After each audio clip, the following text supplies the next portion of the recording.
One product stores can actually kill your competition and really increase your conversion rate overall as compared to general stores, and today we're going to discuss that in this video. What is up, you guys? Welcome back to the channel. Welcome back to another video. So today we're going to be talking about whether or not you should be using one product stores or general stores. So really the whole concept falls behind psychology. So when you go on a product website, the customers resonate with congruency.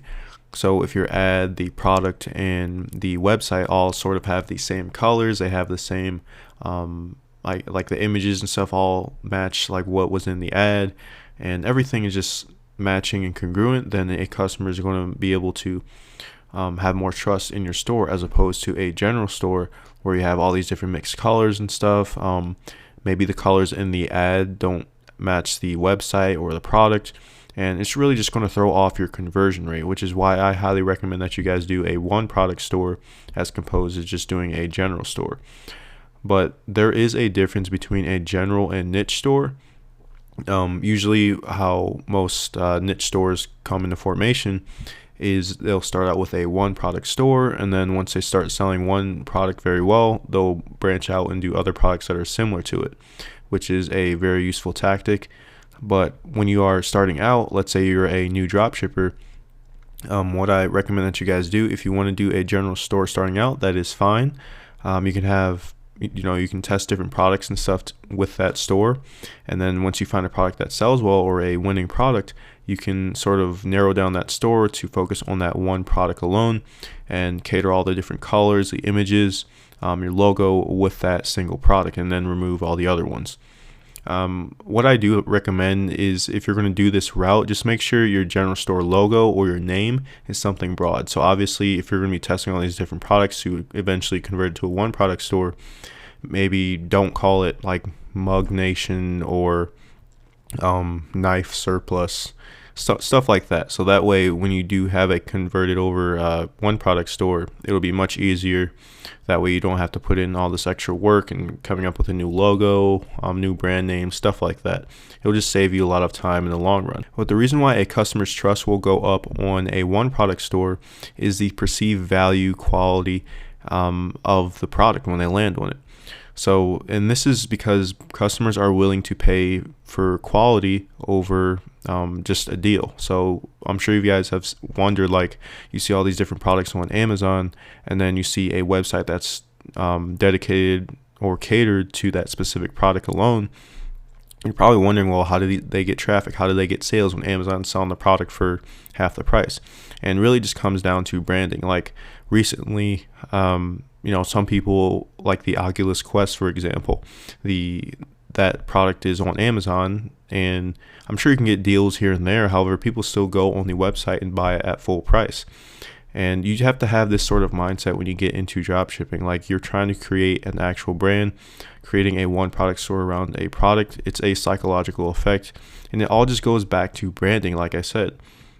That's why you see tons of these other stores out here doing better than or at least keeping up with what's selling on Amazon. So we're going to go over some stores that sort of started out as a one product store, but they branched out into niche stores, and you're really going to start to understand as to why I suggest that you guys stick to one product stores when you find a winning product. All right, so as you can see, we're on Amazon right now, and one of the things I'm going to search up is the BlendJet, or like a fruit blender, right? So I want you to pay attention to what shows up. Or we can even search portable blender.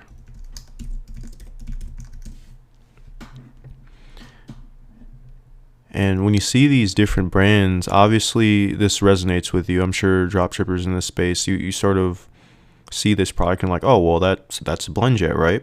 Well, there's these tons of different brands on here that sell the product for around $20, $30, and they're all able to sell this product. Now, if you go to blendjet.com, I believe,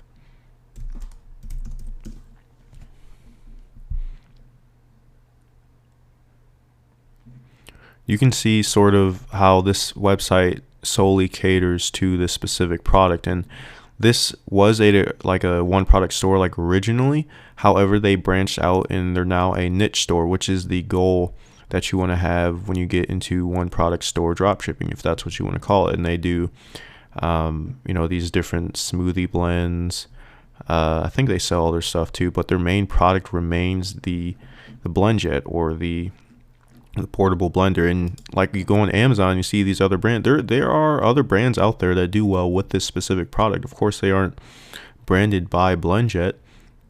However, these brands on Amazon do sell for this price. BlendJet, let me see what the price is for them right now. BlendJet 2. But you can see they're able to sell this product for $50. Now, some of you are probably thinking, well, that's probably because they're the original creator of this specific product. But you need to realize this concept works for any brand, or any brand that you create or that does success, or that becomes successful. And you're going to be able to sell. They're literally selling this product for twice as much as what you see on Amazon. And when people search for this type of stuff, well, you're probably wondering, well, why are they buying from this website? And it all just comes down to the branding. Like, these were the sole pioneers of this product. They were the first ones to brand it, I believe. I'm not 100% sure.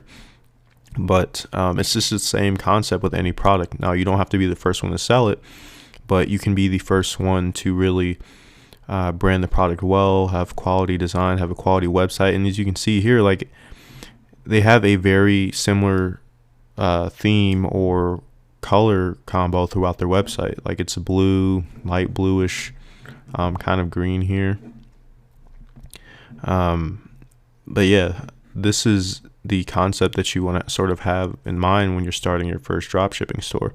Now, obviously, like I said, you can have a general store starting out just to test products, but you definitely want to niche down and sort of focus on a one product store, and then do a niche product store similar to what you're seeing here. Now, another example that I want to talk about is Nomad.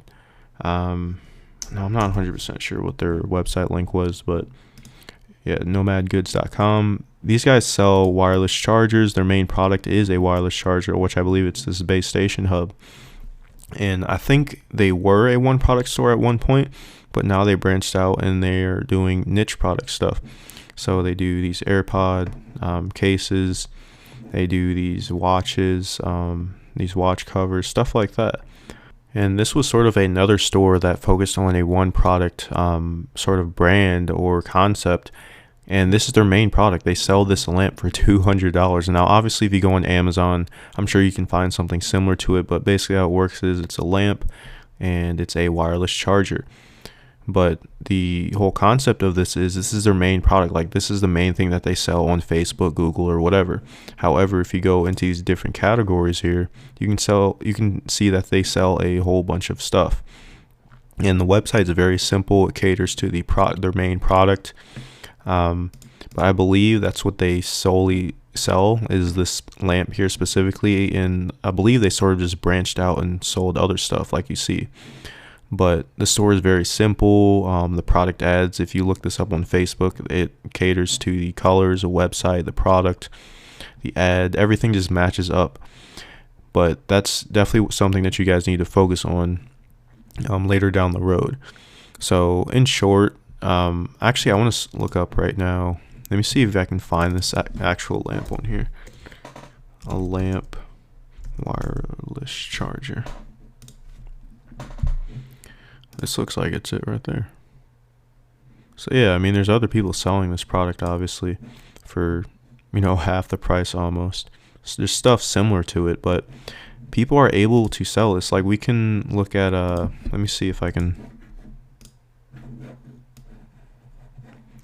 Like, you can literally find this product here on Amazon or on eBay and get it for less than half the price. But these people are they're able to sell this much just because of their branding. Let me see here. So we're going to put that in. And then I'm going to sort of run a Alexa traffic. Look how low their website rank is. That's insane. That means they get a ton of traffic. So this is also a very good tool that I recommend you guys if you're doing product research.